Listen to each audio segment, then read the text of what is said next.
Muy buenos días, mis queridos amigos. Bienvenidos a mi canal Abajo Cadenas. Hoy es jueves 5 de junio del año 2019. Vamos a continuar nuestro programa relacionado con ese socialismo que se impuso en Venezuela con esa serie de peculiaridades. ¿Cuál es la peculiaridad del socialismo venezolano? Que es sencillamente una gran mezcla, una gran pastiche, como dicen algunos filósofos, en el sentido de que va tomando de aquí y de allá solo algunas cosas, algunos aspectos que le convienen en determinados momentos históricos.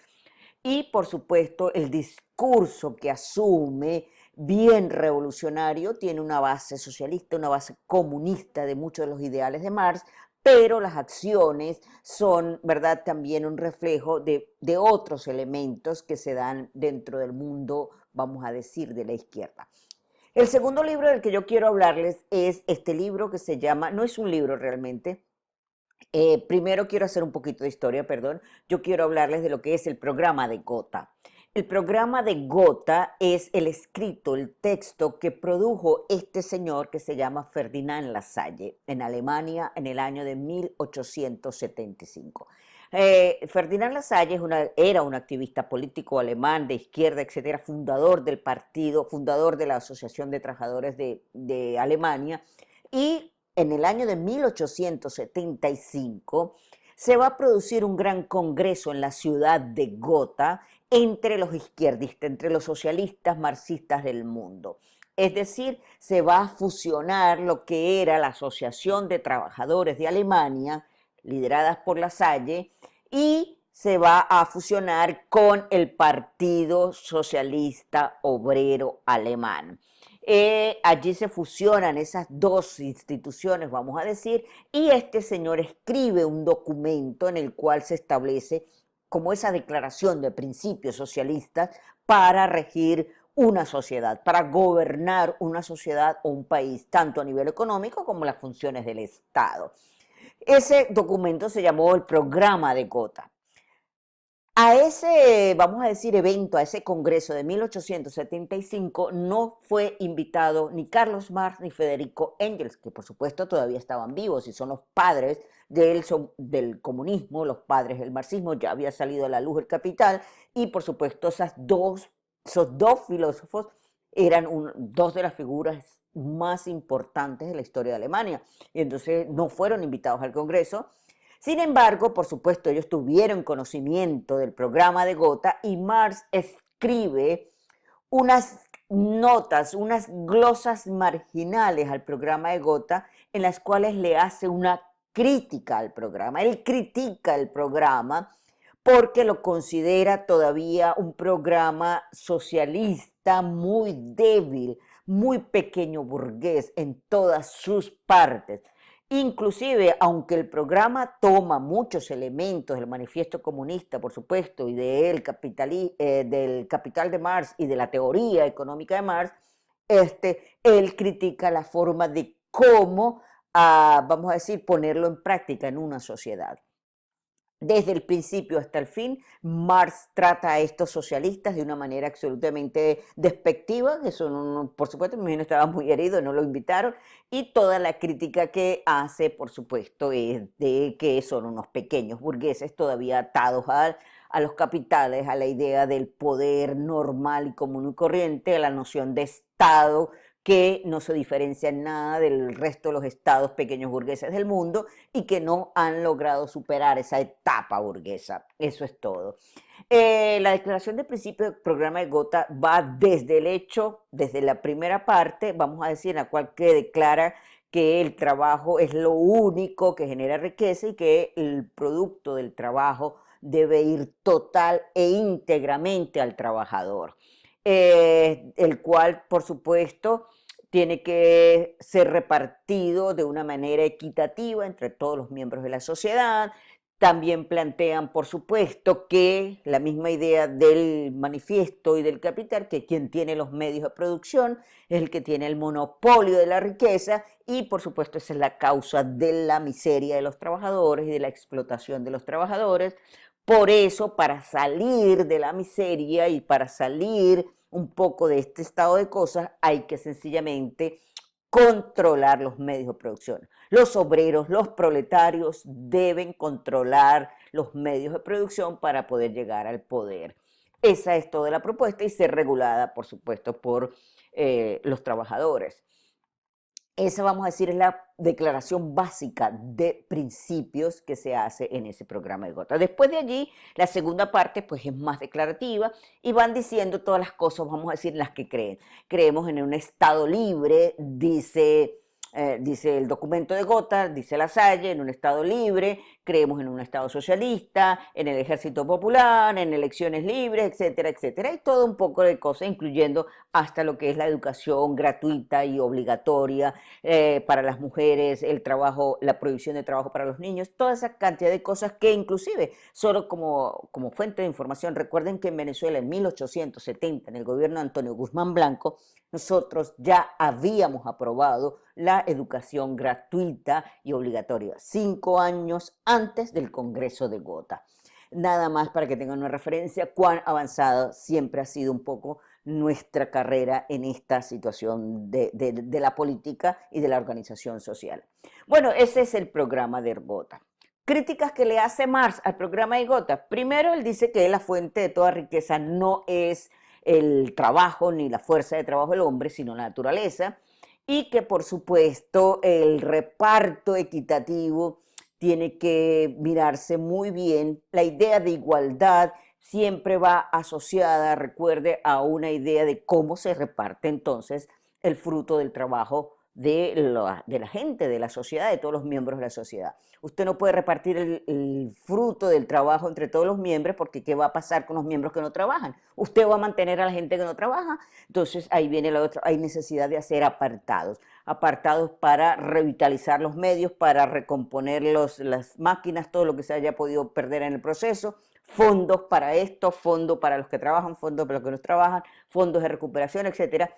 Y al final el trabajador va a obtener es una porción, una parte, vamos a decir, no va a recibir la integridad del salario, sino una forma parcial de ese salario, porque hay que hacer todos los apartados.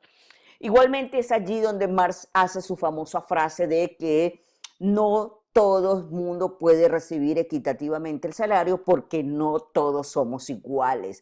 Ahí es donde viene su frase famosa de a cada quien según su necesidad y a cada cual según su capacidad. Eso quedó muy claro.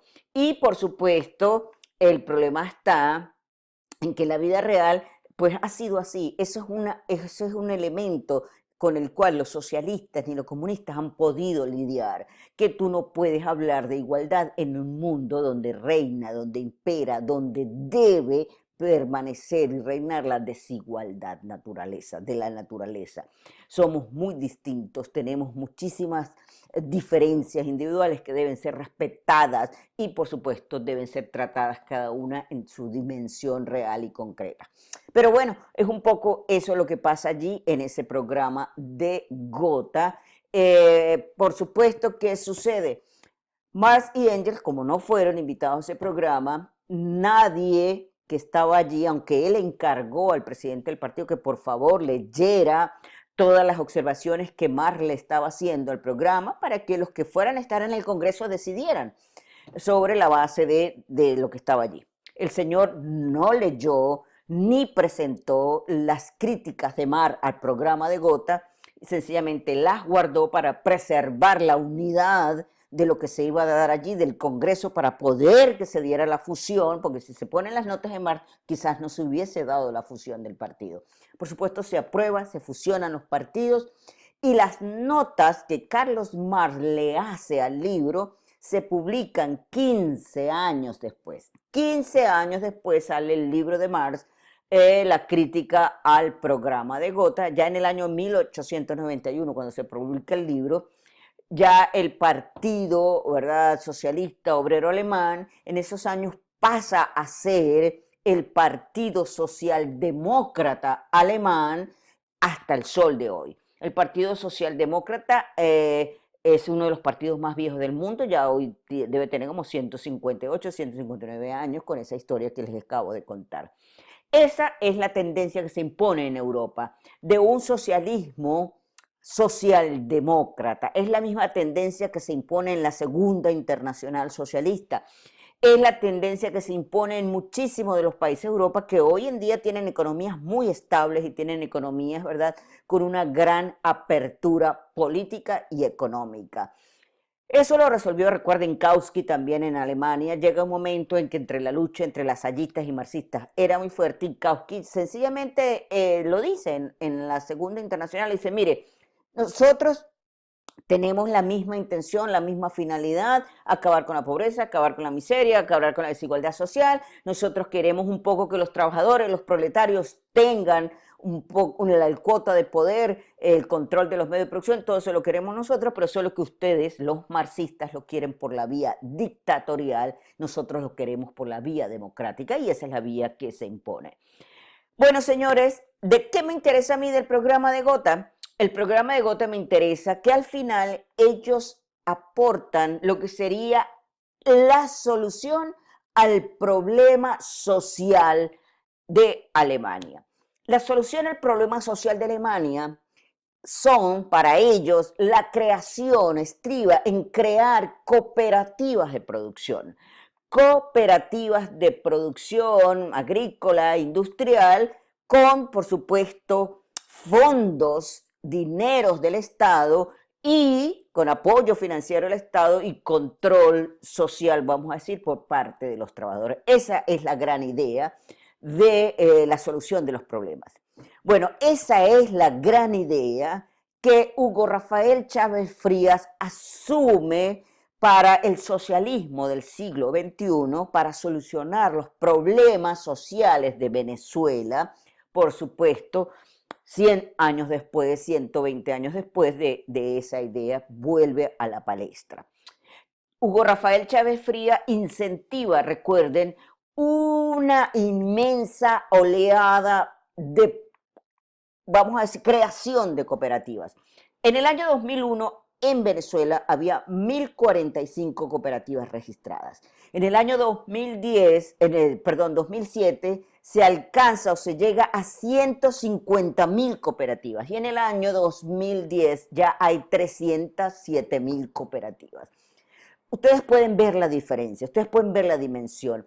El cooperativismo se creó como un boom, como la gran idea de que iba a solventar el problema de la producción, nos iba a generar y garantizar una independencia económica por siempre y nos iba a garantizar, por supuesto, abastecimiento, generación de riqueza, producción, etcétera, en manos del pueblo, porque ese era el objetivo, en manos del pueblo.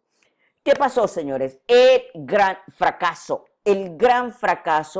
producto de varias razones. Razón número 1, vamos a esgrimirlas, por ejemplo, con las expropiaciones que se produjeron de manera ilegal, de manera absolutamente írrita y vulgar, se expropiaban las tierras y se entregaban a las cooperativas que se creaban para eso.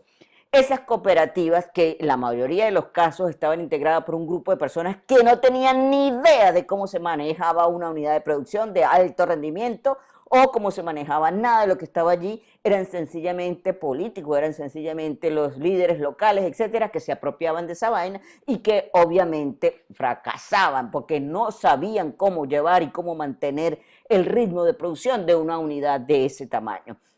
El fracaso vino. Otra razón la segunda, es que la gente creaba cooperativas única y exclusivamente para percibir los dineros que el Estado le estaba dando.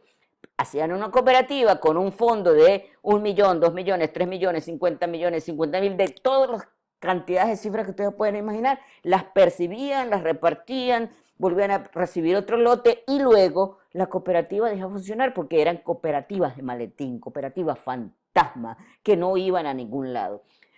Hoy tenemos una Venezuela en la cual quizá no hay ni una cooperativa absoluta de nada, quedan quizás las tradicionales 1.000 que habían antes de todo este proceso, y por supuesto tenemos una nación incapaz de autoabastecerse, incapaz de proveer ni alimentos, ni comida, ni gasolina, ni comercio, ni nada. Todo dependemos de las importaciones en Venezuela. El fracaso del cooperativismo es un fracaso absolutamente anormal, es un fracaso que habla, por supuesto, de la incapacidad de un pueblo de autogestionarse, porque los encargados, que es el Estado, de dar el dinero, no tuvieron la opción de hacer seguimiento y acompañamiento al proceso cooperativista, pues estaban haciendo política, evidentemente. Recuerda que tenemos un Estado que se encargó solo de hacer política,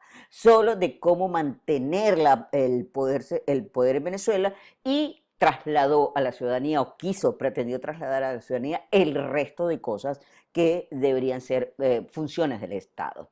Bueno, señores, quiero terminar este programa con esta cita de Carlos Marx en la crítica al programa de Gotha. En la crítica al programa de Gotha, en la página 24, Carlos Marx dice, solo lo voy a leer y terminamos allí.